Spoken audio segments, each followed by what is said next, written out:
Okay, this is the review for the trades for July the 25th on Monday.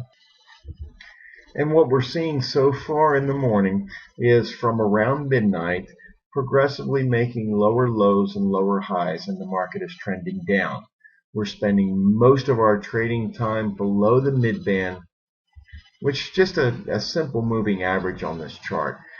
Generally speaking, when I'm looking to evaluate the trend, I try to keep things as simple as possible. And so what I'm looking for are the formation of higher highs or higher lows or lower highs in succession so that I can see that in general, we're just moving in one direction or the other. And I also use this midband, which is again a simple moving average, to see where the market is spending most of its time. So to the downside, the market prices are, for the most part, under the midband. And it's just a general statement. It just gives me something that which I can begin to look at the market and evaluate in which direction do I want to trade. When we come close to 5 a.m. in the morning,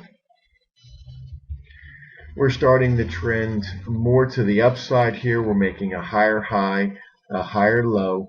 We're spending a bit more time above the midband. We're at the lower end of the range, and we have a double bottom here. So if the market should hold this middle band area, and I recognize that so far this day, the ceiling has been a recognizable ceiling by the market, has been around at the 80, 84 area. So I start to move in the direction of, well, can I place a trade here, be protected by this formation, this double bottom and this higher low, being at the lower end of the range, being just about where the midband area is. Can I enter a trade and just achieve back up into the area where there's been resistance? If I can get that first contract off, move my second, the stop on my second contract to break even or better, then I'll be able to participate in this market. And that's really the basis of my work, trying to find high percentage moves to make that first contract off. First contract, the value of it is somewhere between 7 and 12 ticks in general. But if I reach that first objective, I've moved my stop, I have minimized my risk to participate, and that's what I do. So now to focus on the trade, this is a smaller time frame chart, and what I'm showing here are the levels of interest. The blue are support levels of interest. The red denote areas of resistance. And about where I entered this trade is an area of resistance where the market has oscillated above and below this area. It is also, I also have a gray area of resistance, which is more of a shorter time frame, but this market has bounced off of it. So I have to observe it. And so I place my entry with the idea of being on the lower end of the trading range bands, a double bottom, and with the idea of getting the first contract off at this resistance level that the market has presented itself. If it should go up to the next resistance level, then I would be well served. And there's about 35 points here of potential profit.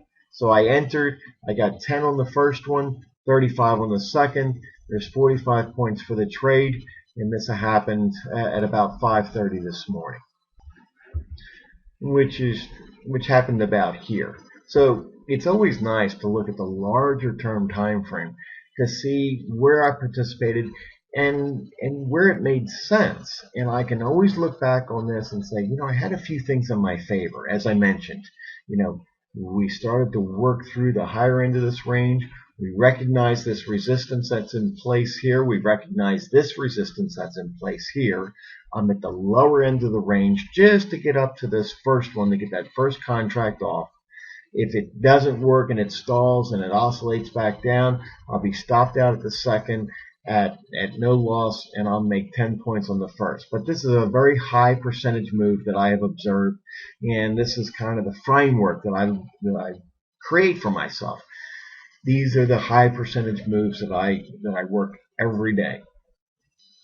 All right, so let's continue onward here.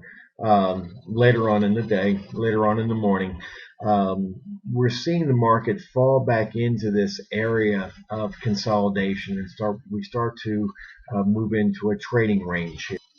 Can you make money in a trading range? Yes, you just have to trade from one end of the trading range to the other. But there's a few things working here that we need to look at.